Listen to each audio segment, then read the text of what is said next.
कृष्णाय वासुदेवाय हरये परमात्मने प्रणत क्लेशनाशाय गोविंदाय नमो नमः। सब लोग निकाल लीजिए पीडीएफ, मैंने उसको भेजा भी है। तो उसमें एक शब्द आया है अपवाद।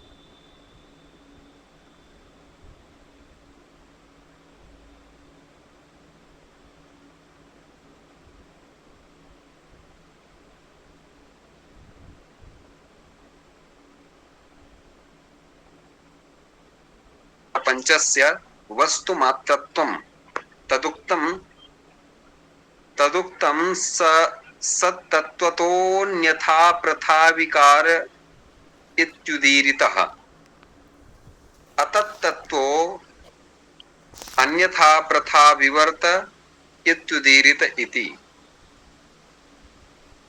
ये श्लोक जो है माया और प्रपंच की वास्तविकता यहाँ पर प्रस्तुत की जा रही है। माया क्या है, प्रपंच क्या है? तो कहते हैं अपवादो नाम रज्जु विवर्तस्य सर्पस्य। जैसे अपवाद किसको कहते हैं? तो कहते अपवादो नाम रज्जु विवर्तस्य रज्जौ विवर्तस्य सर्पस्य अपवादः नाम रज्जु मात्रत्ववत्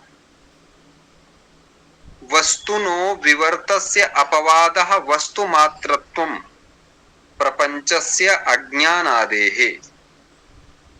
जैसे रज्जु में सर्पस विवर्त, जैसे रज्जु में सर्प की भ्रांति होती है, रज्जौ विवर्तस्य सर्पस्य अपवादः नाम रज्जु मात्रत्ववत्। जैसे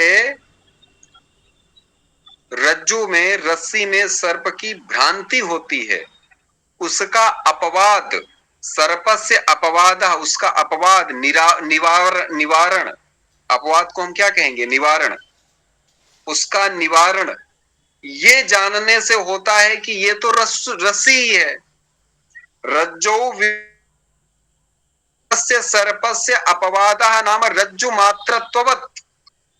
भाई रस्सी में सांप का भ्रम हुआ तो इसका निवारण कैसे होगा? इसका निवारण ऐसे होगा कि हम इस चीज को जान लें कि ये रस्सी ही है।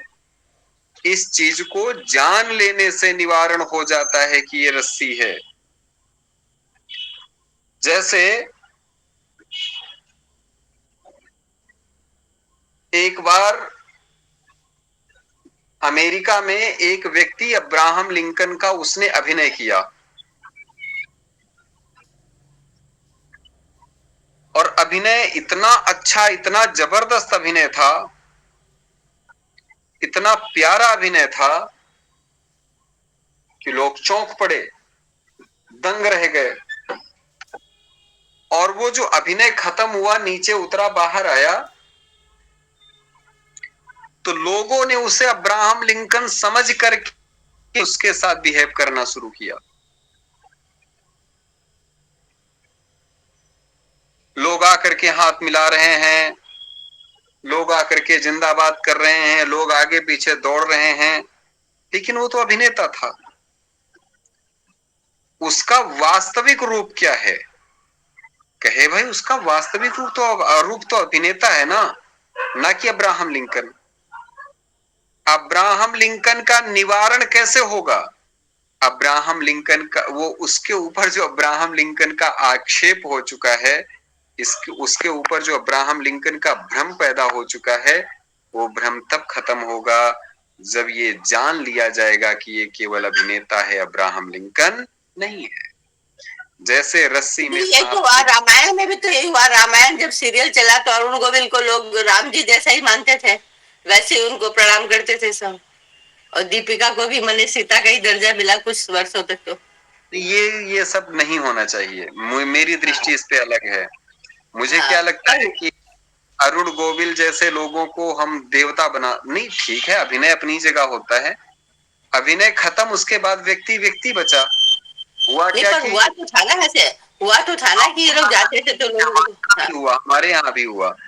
हाँ। अभी अभी वो कपिल शर्मा के कॉमेडी शो में बैठा था और उससे उससे सवाल क्या पूछे जा रहे हैं ऊट पटांग कि अगर सपोज दैट आप किसी स्विमिंग पूल में नहा रहे हैं और आपको कोई आकर के बोलता है कि राम जी देखो इस कलर की अंडरवियर पहन के नहा रहे हैं, क्या बदतमीजी है, कैसे मूर्ख लोग हो तुम। इतने बड़े अखिल ब्रह्मांड नायक का अभिनय किए हो तो कम से कम इतनी तो मर्यादा रखो। इन लोगों को मर्यादा का बोध नहीं रहता है तो देवी देवताओं का अभिनय करने वाले लोगों को देवता बनाना बंद करना चाहिए। वो अभिनेता हैं, देवता नहीं है। ये भ्रम है हम लोगों का और इस भ्रम से इनको बाहर, जैसे मैंने वही कह रहा हूं, जैसे रस्सी में सर्प की भ्रांति होती है, उसका अपवाद, उसका निवारण ये जानने से हो जाता है कि ये केवल रस्सी ही है, सांप नहीं है। उसी तरीके से बिल्कुल वैसे ही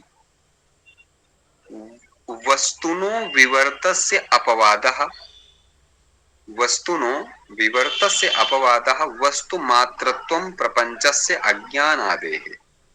उसी तरीके से किसी वस्तु में विवर्त हो जाए, विवर्त माने होता है मिथ्या प्रतीति, झूठा आभास, विवर्त बोलते हैं उसको।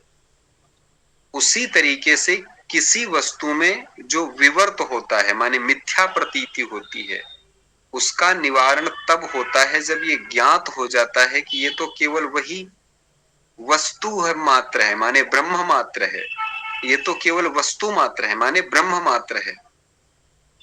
कह रहे हैं जिस तरीके से रस्सी में सर्प की भ्रांति हो जाती है, उसका अपवाद केवल ये है कि उसको रज्जू जान लिया जाए, उसी तरीके से वस्तु में माने ब्रह्म में जो विवर्त हो जाता है, भ्रम हो जाता है, मिथ्या प्रतीति हो जाती है, उसका निवारण तभी होता है जब ये ज्ञात हो जाए, जब ये जान लिया जाए कि ये तो केवल वही वस्तु मात्र है माने ब्रह्म मात्र है और कुछ भी नहीं है। इसके बाद देखो बड़ा प्यारा श्लोक दिया गया है इसमें, इतना प्यारा श्लोक है। सतस सतत्व सतत्वतोन्यथा प्रथा विकार इत्युदीरितः, सतत्वतोन्यथा प्रथा विकार इत्युदीरितः, अतत्वतोन्यथा प्रथा विवर्त इत्युदीरितः। विकार, तो विकार किसको कहते हैं और विवर्त किसको कहते हैं? तो कहते हैं देखो भैया, शास्त्रों में कहा गया है, तदुक्तम, शास्त्रों में कहा गया है, क्या कहा गया है? सतत्वतः अन्यथा प्रथा विकारः इति उदीरितः।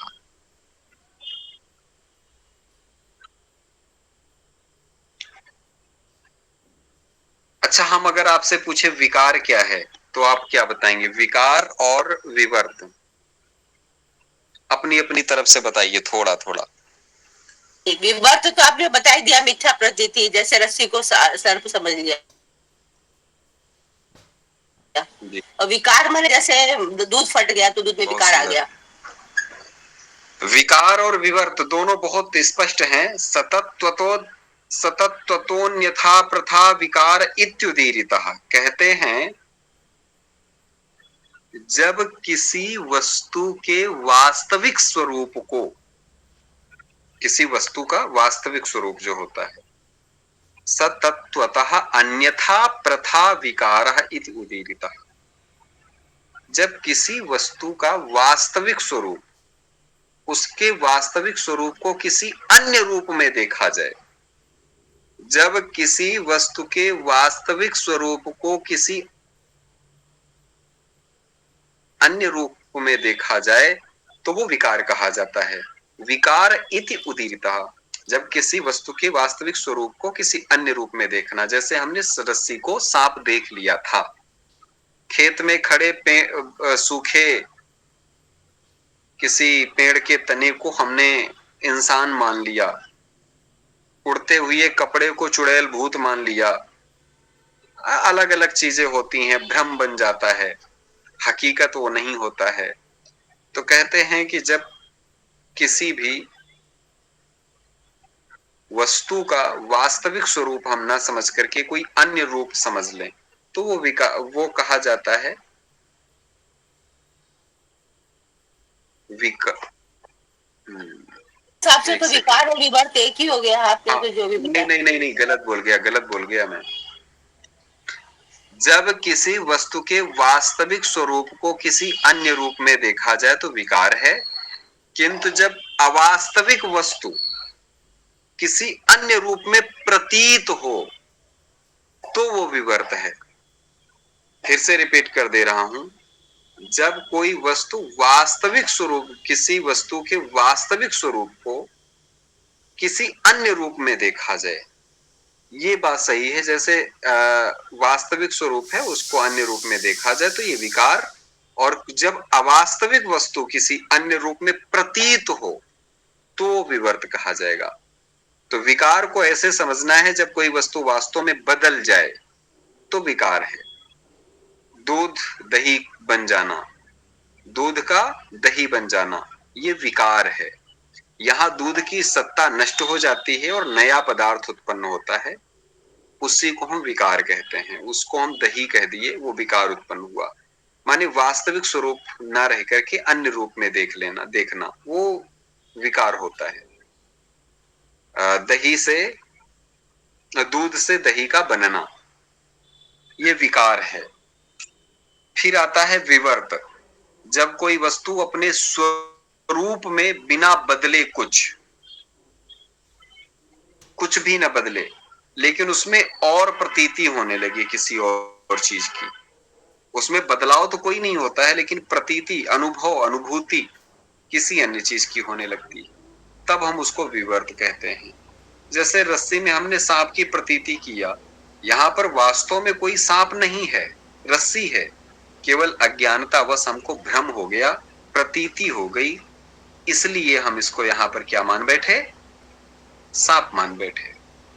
तो ये विवर्त और विकार हो गया। विकार माने रूप का परिवर्तित होना, वस्तु वास्तव में बदल जाती है, तब वो विकार कहा जाएगा। विवर्त, वस्तु नहीं बदलती है, वो अपने वास्तविक रूप में ही रहती है, लेकिन हम भ्रम कर बैठते हैं उसको, अज्ञानवश उसमें किसी और चीज का आरोपण कर देते हैं। स्वरूप बदले बिना कुछ अलग प्रतीति होने लग जाती है, तो वो विवर्त कहा जाता है। ये स्पष्ट है ना, विकार और विवर्त दोनों स्पष्ट है कि नहीं है?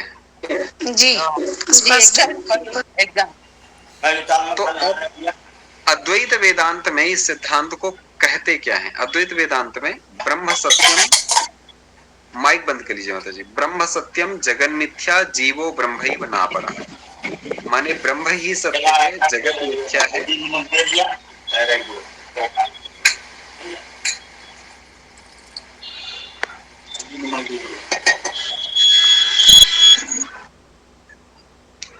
ब्रह्म सत्य है, जगत मिथ्या है और जीव ही ब्रह्म है। तो यहाँ पर क्या है, हमने जगत को सत्य मान लिया। जगत को सत्य मान लेना ये क्या है, भ्रम है। इसको हम कहते हैं विवर्त। यही है विवर्त। संसार की उत्पत्ति, प्रपंच का उत्पत्ति कारण क्या है? ये संसार जो है, ये पूरी दुनिया है, ये ब्रह्म का विकारी परिणाम नहीं है। विकारी परिणाम मतलब जैसे दूध से दही बनता है, ऐसे नहीं होता है। ये दुनिया जो बनी, दूध से जैसे दही बनता है वैसे नहीं बनती है। भाई क्या होता, आप देखो, दूध से जब दही बना तो दूध का अपना रूप खत्म हो जाता है, अपने वो मूल रूप को गायब कर देता है, उसी से दही निर्मित होता है ना फिर। तो ये संसार ब्रह्म का, ईश्वर का विकारी परिणाम नहीं है। क्या है तो फिर? कहे ये संसार विवर्त रूप है। हम ब्रह्म में अज्ञानवश संसार की प्रतीति कर बैठते हैं। वास्तव में उस वहां पर जो भी, वहां सत्य क्या है, वहां सत्य ब्रह्म ही है और कुछ नहीं है। तो अगर कहा जाता है कि ब्रह्म का ये जगत जो है वो ब्रह्म का विकारी परिणाम है या विवर्त रूप है? तो विवर्त रूप है, विकारी परिणाम नहीं है। ये संसार ब्रह्म का विकारी परिणाम नहीं है, ये संसार विवर्त रूप है। ब्रह्म में अज्ञानवश संसार की प्रतीति होती है। माया का कार्य क्या है? अच्छा, हम लोग देखिए माया का कार्य क्या है। माया, इस अज्ञान को हम माया कहते हैं, यही अज्ञान है माया। अच्छा, कितना प्यारा शब्द है। हम विवर्त और माया को समझें। हमने क्या किया, जो नहीं है वही आरोपित कर दिया। रस्सी में सांप नहीं था, लेकिन हमने उस पे सांप को अज्ञानतावश आरोपित कर दिया, भ्रमवश आरोपित कर दिया। भ्रम था, वो आरोपित हो गया। भ्रम का निवारण हो गया तो उसका वास्तविक रूप हमको दिखाई दे गया।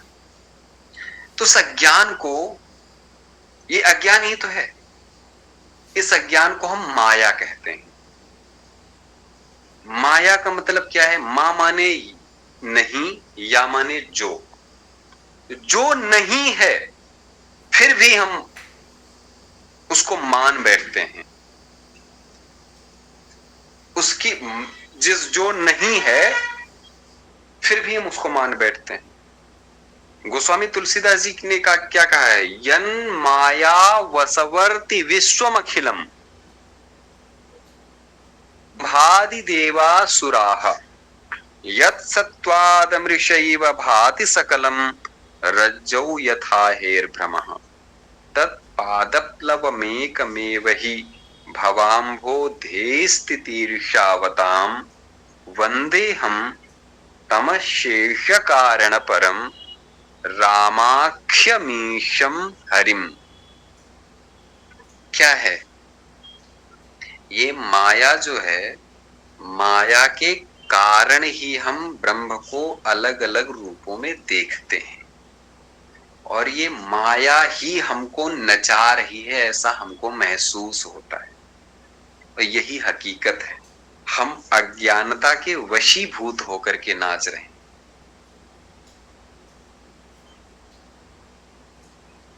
एक पंक्ति गोस्वामी जी ने कहा है, उमा दारु योषित की नाई सब ही नचावत राम गुसाई। यहां पर किसी बड़े विद्वान ने इसका अर्थ करते हुए कहा, नचावत का मतलब क्या होता है? नचवाता है। नचावत का मतलब नचवाता है। किससे नचवाता है? तो कहे ये माया से नचवा रहा है। ये नचवाती कौन है? माया नचवाती है। माया महा ठगिनी में जानी, कबीर जी का बड़ा प्यारा दोहा है ना, पद है, माया महा ठगिनी में जानी। ये माया ही हमको नचा रही है। इसमें कबीर जी का जो भाव है उसको समझना बहुत जरूरी है। कबीर कहते हैं, तिरगुन फांस लिए कर डोले बोले मधुरी बानी केशव के कमला बैठी शिव के भवन भवानी पंडा के मूरत हुए बैठी तीर्थ हूं मैं पानी जोगी के जोगिन हुए बैठी काहू की कौड़ी कानी भक्तन के भक्तिन हुए बैठी ब्रह्मा के ब्रह्मानी कहें कबीर सुनो भाई साधो यह सब अकथ कहानी। हम माया को बहुत बड़ी ठगनी मानते हैं। क्यों? उसके हाथ में त्रिगुण की फांसी का फंदा है। त्रिगुण फांसी लिए कर डोले। ये माया अच्छा, हमने अज्ञान के बारे में जब पढ़ा था तो अज्ञान को हम लोगों ने त्रिगुणात्मक पढ़ा था। ज्ञान कैसा है? 3 गुणों से संपन्न है, सतोगुण, रजोगुण, तमोगुण, त्रिगुणात्मक है। और सारी सृष्टि की उत्पत्ति हम पढ़ के आ गए। वहां हम लोगों ने एक ही चीज जाना ठीक से कि ये सारी सृष्टि इन तीनों गुणों के प्रभावों से हो रही है। त्रिगुण फांस लिए कर डोले, ये माया करती क्या है? उसके हाथ में त्रिगुण की फांसी का फंदा है। ओ भाई, होठों पे बड़े मीठे बोल हैं, लेकिन ये माया कब फंसा ले उस फंदे में, कोई पता नहीं। ये अज्ञानता का ही फंदा है जिसमें हम फंसते चले जाते हैं। अपने पर पराये के, अपने के पराये के,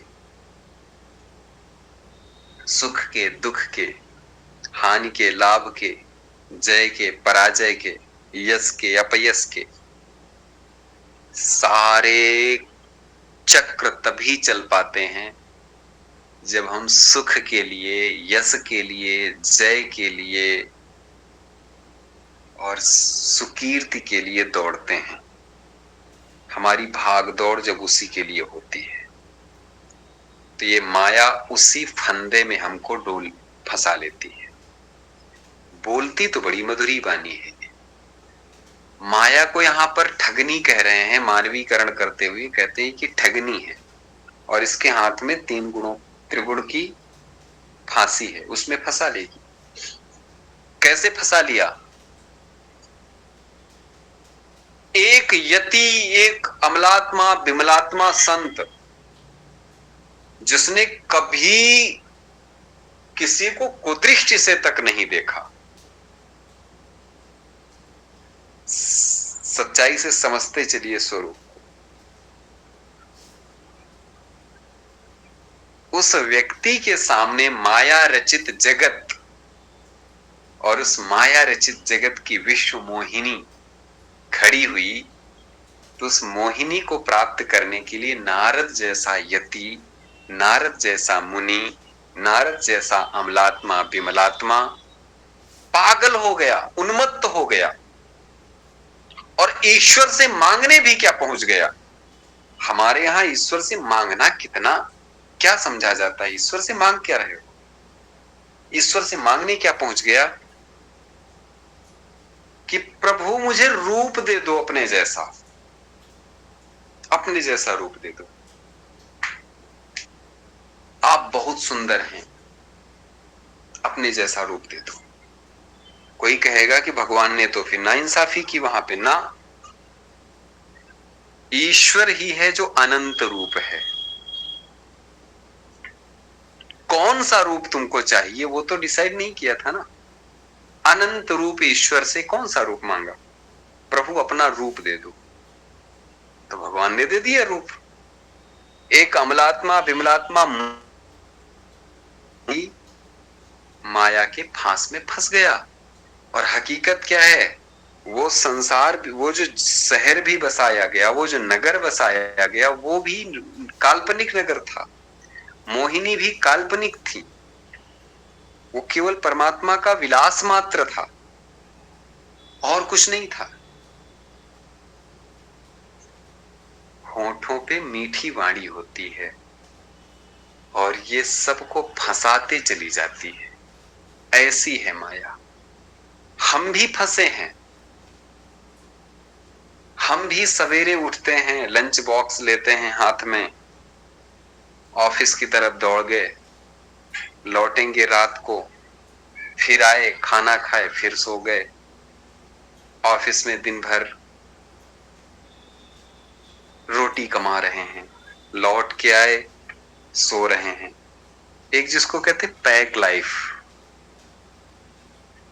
आबद्ध जीवन। उस आबद्ध जीवन के हम आदी बन गए। ये नचा कौन रहा है हमको? माया नचा रही है। उन्मुक्तता गायब हो गई, स्वतंत्रता रहित हो गए हम, और इसी जिंदगी को हम सुकून मान बैठते हैं। इसी में कोई आया, आपसे मुस्कुरा के 2 अल्फाज बोल दिए, पागलों की तरह उसके आगे पीछे हो लेते हैं। न हम स्वयं को समझ पाए, न संसार को समझ पाए।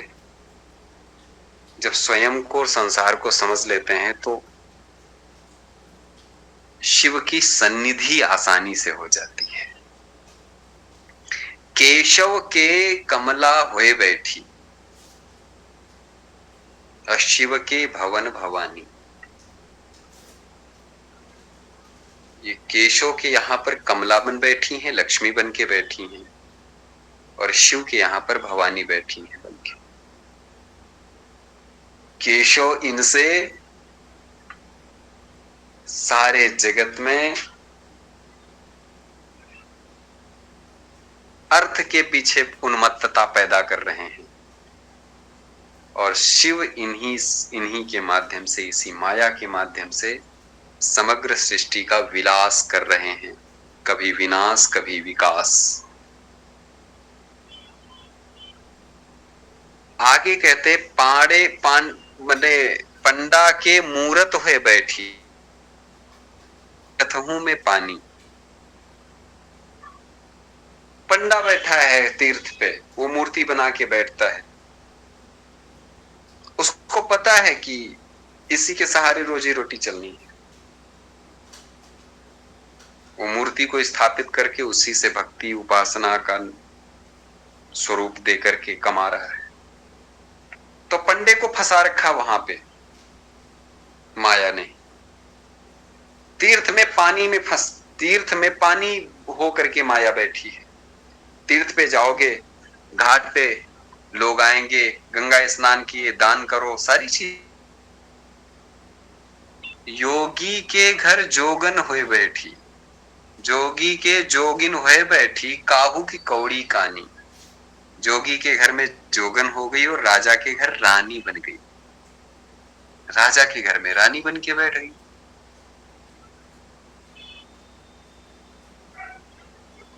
किसी के यहाँ हीरा बन के आई और किसी के यहाँ कानी कौड़ी बन के आ गई। तो भक्तन के भक्तिन हुए बैठी, भक्तों के यहाँ भक्तिन हो गई और ब्रह्मा के यहाँ ब्रह्मानी हो गई। सुनो, कबीर कहते सुनो संतो, माया की ये कथा बहुत अकथनीय है। तो माया को समझना जरूरी है। ये अज्ञान है, इसी को अज्ञान कहते हैं। और इस अज्ञान को विवेचित करते हुए यहां शास्त्रकार कहते हैं ये विवर्त है, ये विकार नहीं है। ऐसा परिवर्तन जो वास्तविक नहीं है, केवल भ्रमवश प्रतीत होता है, महसूस होता है, ये विवर्त है।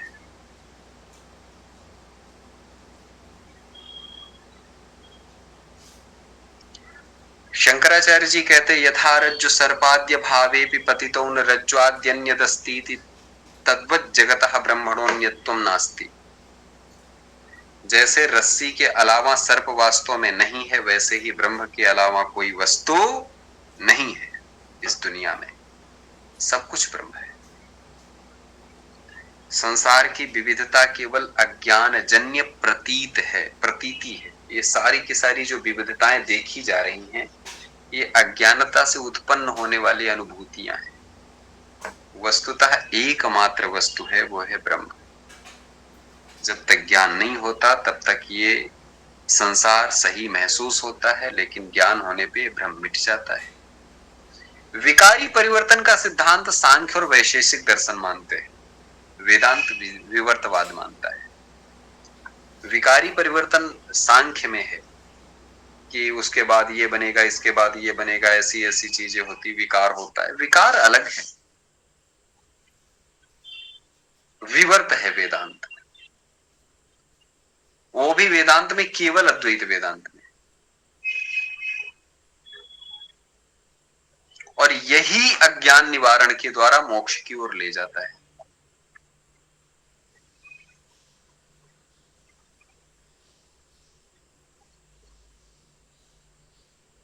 तो इसको फिर से कह दें, थोड़ा सा स्पीड में बोलता जा रहा हूं। जैसे कोई व्यक्ति अंधकार में रस्सी को सांप समझ लेता है, लेकिन बाद में जब लाइट होती है, ज्ञान होता है, तो पता चलता है कि वास्तव में केवल रस्सी थी, सांप का कोई अस्तित्व ही नहीं था, वजूद ही नहीं था। उसी तरीके से ये संसार जो हमें अलग अलग रूपों में दिखाई दे रहा है, ये वास्तव में ब्रह्म ही है।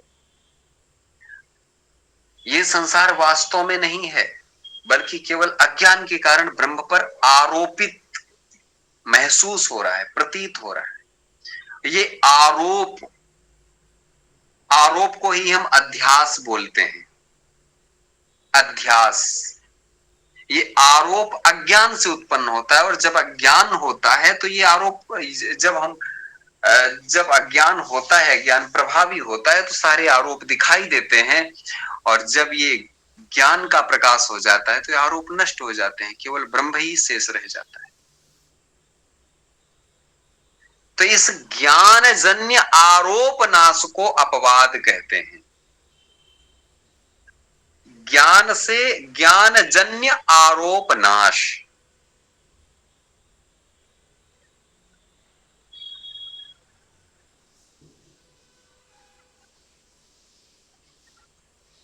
विवर्त का मतलब ऐसा परिवर्तन जो वास्तविक नहीं है, केवल भ्रमवश प्रतीत हुआ। रस्सी में सांप महसूस कर लेना, तो ज्ञान द्वारा अपवाद इसका हो जाता है। जब ब्रह्म को जान लिया जाता है तो ये सारा भ्रम समाप्त हो जाता है, और जो एकमात्र सत्य वस्तु है वो प्रकट हो जाती है। तो इस भ्रम के नाश और ब्रह्म की स्थिति को प्रकट करने की प्रक्रिया को अपवाद कहते हैं, जो सबसे पहले यहां पर हेडिंग में डाला गया है। अपवाद क्या है?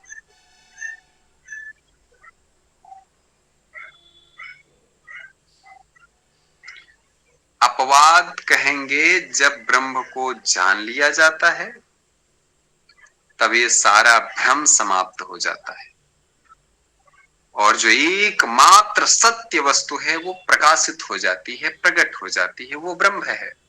तो इस भ्रम के नाश और ब्रह्म की स्थिति को प्रकट करने की प्रक्रिया, भ्रम खत्म हो गया और ब्रह्म की प्रकट करने की प्रक्रिया, इसी को हम क्या कहते हैं? अपवाद कहते हैं।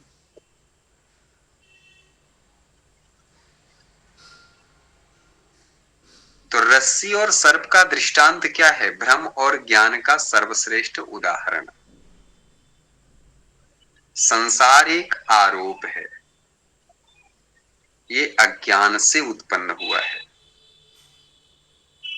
ब्रह्म में कोई वास्तविक परिवर्तन नहीं होता, इसलिए ये परिवर्तन विवर्त है, विकार नहीं है। अपवाद मतलब ज्ञान के माध्यम से अज्ञान का नाश करके संसार की मिथ्यात्म बुद्धि को समाप्त करना और ब्रह्म की स्थिति को जानना, ब्रह्म को महसूस करना, ब्रह्म को प्रकट करना, ब्रह्म को जान लेना कहलाता है। अपवाद क्लियर हो गया? कोई समस्या इसमें? नहीं, ये सबसे सरल लगा। जो इतने चैप्टर पढ़े सबसे सरल, छोटा भी है। छोटा छोटा भी है अपवाद।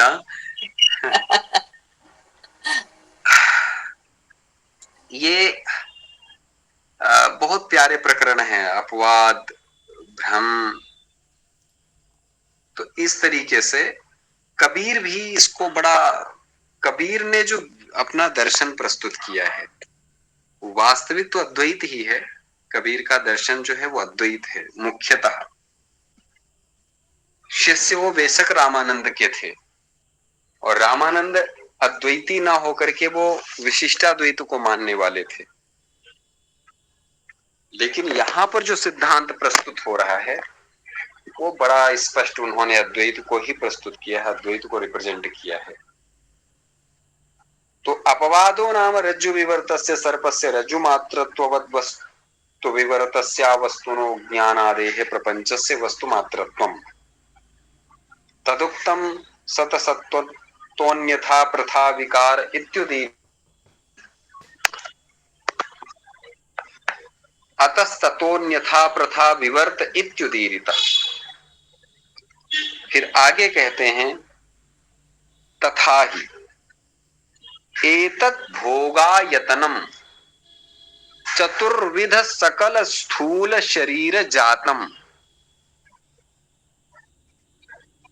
तथा ही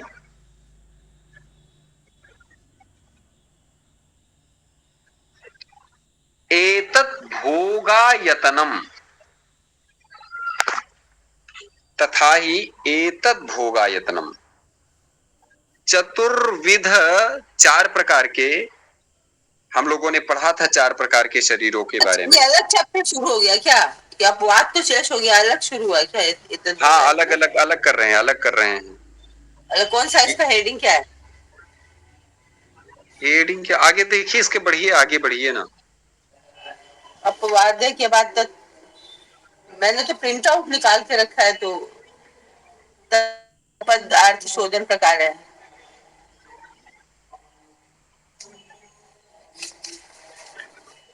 तो होगा तो कोई चैप्टर तो होगा ना, जैसे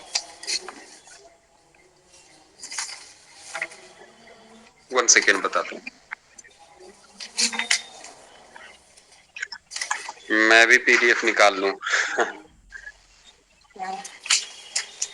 अच्छा,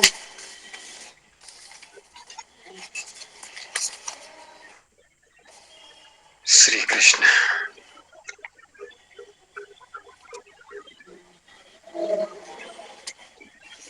मतलब अपवाद है तो यहाँ शेष हो गया। 1 सेकेंड में बता रहा हूँ। चैप्टर निकाल लेंगे हम, पीडीएफ निकाल रहा हूँ मैं भी।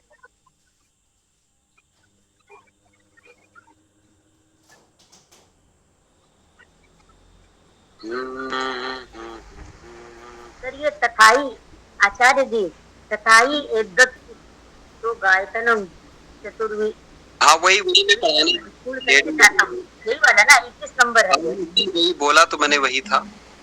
अपवादः तत्, इसके बाद तथा ही एतद् भोगायतनम चतुर्विध सकल स्थूल शरीर जातम भोग्य रूपान्न पानादि, ये लेना है। 21 नंबर देखिए ना, 38 नंबर पेज पे मिल गया आचार्य जी, मिल गया। तो यहाँ पे कहते हैं तथा ही एतत् ब्राह्मणतम चतुर,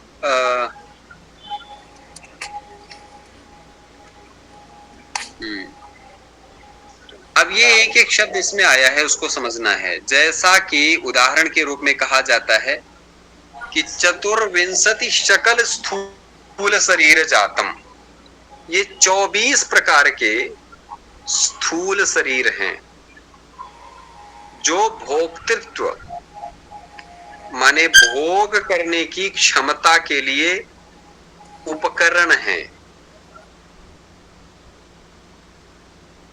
उपकरण है, उपकरण, और भोग्य रूप पात्राणि,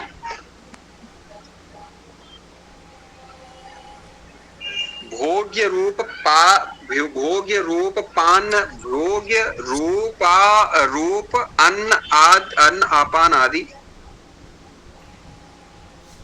तो यहां पर कहते हैं भोग रूप पानादि, माने भोग के विषय स्वरूप जो वस्तुएं हैं, कौन कौन सी हैं, जैसे भोजन, पेय वस्तुएं, वे सभी इसका अंग हैं। फिर कहते तदायतनम भूत भुगादि चतुर्दश भुवनानि, भूत भूरादि चतुर्दश भुवनानि, माने इन भोग करने वाले प्राणियों के लिए आधार स्वरूप 14 लोक, माइक किसी का खुला है, 14 लोक बनाए गए हैं। कौन कौन से? भू भुआ स्वाहा महाजना तपा इत्यादि जो बताए गए थे वो हैं, वे भी इसी में सम्मिलित हैं। एतत् आयतनम, इन सबका अधिष्ठान, आधार जो ब्रह्मांड है वह भी यही है। चैतत् सर्वस्मिन्, चैतत् सर्वेषाम् एतेषां कारण रूपम पंचीकृत भूत मात्रम भवति। माने सारे के सारे जगत जनित जो पंचीकृत संपृक्त भूतों से बने हैं वही कारण रूप है, मतलब यही प्रकृति का स्थूल परिणाम है। इसको थोड़ा सा समझना पड़ेगा।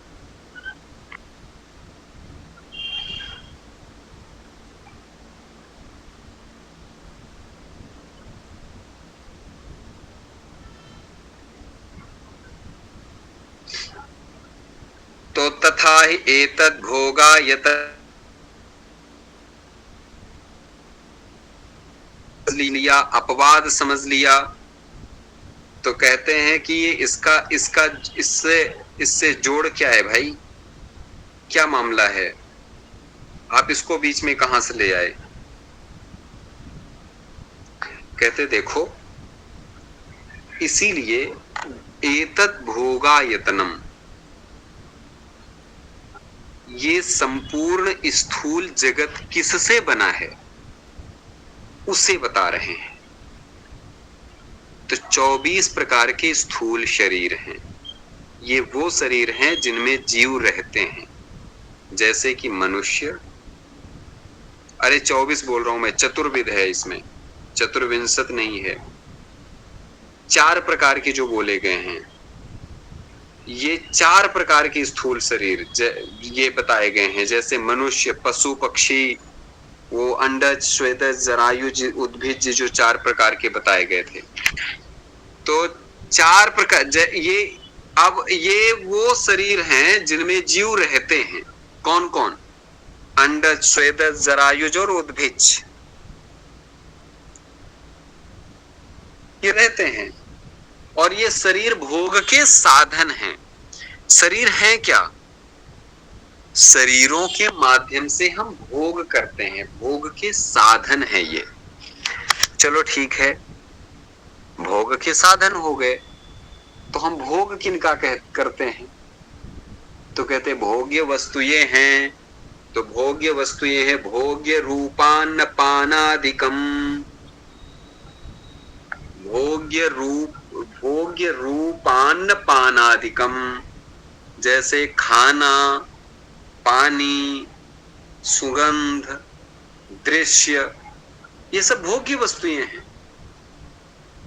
बढ़िया बढ़िया परफ्यूम, अच्छे अच्छे कपड़े, अच्छे अच्छे सैंडल, जूते, सजना संवरना, सुंदर सुंदर खाना, स्वादिष्ट खाना पीना, ये खाना, पानी, सुगंध, दृश्य, ये सब वस्तुएं हैं जिनका उपभोग जीव करता है। ये भोग्य वस्तुएं हैं। भोग्य रूपान्न पानादिकम, एतत् आयतन, आयतन भूत। अब भाई हमने, चलो ठीक है, 4 प्रकार के शरीर हो गए, उनके लिए भोग्य वस्तुएं बन गई, लेकिन इन जीवों के लिए कुछ आधार भी तो चाहिए। तो कहे आधार भी दिया नहीं है। तो कहे कौन दे दिया आधार? कहे कि 14 भुवन, एतत् आयतन भूत, इनके आधार भूत कौन है? कहते हैं कि 14 भुवनानि,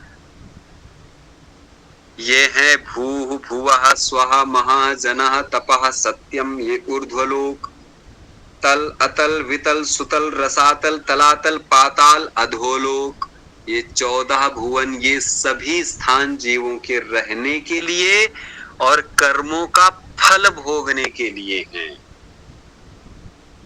जो जस करई सो तस फल चाखा, जो जैसा करेगा वैसा भोगेगा। ऐसे फलों को भोगने के लिए 14 भुवन बनाए गए हैं। उत्तमोत्तम कर्म है तो भू भुआ स्व महाजना जैसे ऊर्ध्वलोकों में हमारा जीवन होगा, आधार बनाए गए हैं ये। और निम्न कर्म होंगे, अधो कर्म होंगे, पाप कर्म होंगे तो हमको तल अतल वितल सुतल तलातल रसातल पाताल जैसे जीवन में जीना पड़ेगा। ये जीवों के लिए स्थान बनाए गए, आधार बनाए गए 14 लोक। तो कहे चलो ठीक 14 लोक तो बना दिए, चतुर्दश भुवनानि एतत् आयतन भूतम, ये 14 भुवन कहाँ टिकेंगे? तो कहे एतत् आयतन भूतम ब्रह्मांडम, जितने भी 14 भुवन बताए गए हैं, इन सारे भुवनों का, शरीरों का, भोग की वस्तुओं का, लोकों का, सबका मिलकर एक ब्रह्मांड बनता है। क्या बनेगा? एक ब्रह्मांड बनता है। सारे लोक मिला लिए, सारे भोग्य विषय वस्तु मिला लिए, सबका आधार मिला लिए, सारे जीव मिला लिए, इन सबको मिलाने के बाद एक ब्रह्मांड बनता है। चलो ठीक है, ब्रह्मांडम चैतत् सर्वम एतेषां कारण रूपम पंचीकृत भूत मात्रम भवति। ब्रह्मांड बन गया। इनका सबका कारण क्या है? कहां से प्रकट हो गए? तो कहते हैं इन सब ये सब जो बने कहां से बने? कहे पंचीकृत महाभूतों से बने हैं। पंचीकृत महाभूतेभ्यः निर्मितानि, ये सब के सब पंचीकृत महाभूतों से बना है। यानी पृथ्वी, जल, अग्नि, वायु, आकाश, जब ये 5 तत्व आपस में मिलते हैं, मिल करके स्थूल रूप लेते हैं, तब इनसे ये सारा भौतिक जगत बनता है। तो ये पूरा जगत, शरीर, सुख सामग्री, लोक, ब्रह्मांड, सब कुछ पंचभूतों से बना है। ये पंचभूत जब पंचीकृत माने मिश्रित होकर के एक स्थूल रूप लेते हैं, तब सृष्टि बनती है, तब पूरी सृष्टि की प्रक्रिया होती है, तब सारा का सारा जगत हमारे सामने प्रकट होता है। बोलिए वृंदावन बिहारी लाल की जय।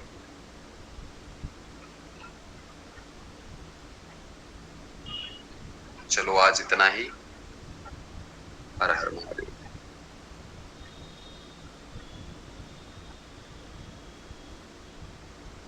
सभी को हर हर महादेव। हर हर महादेव। हर हर महादेव।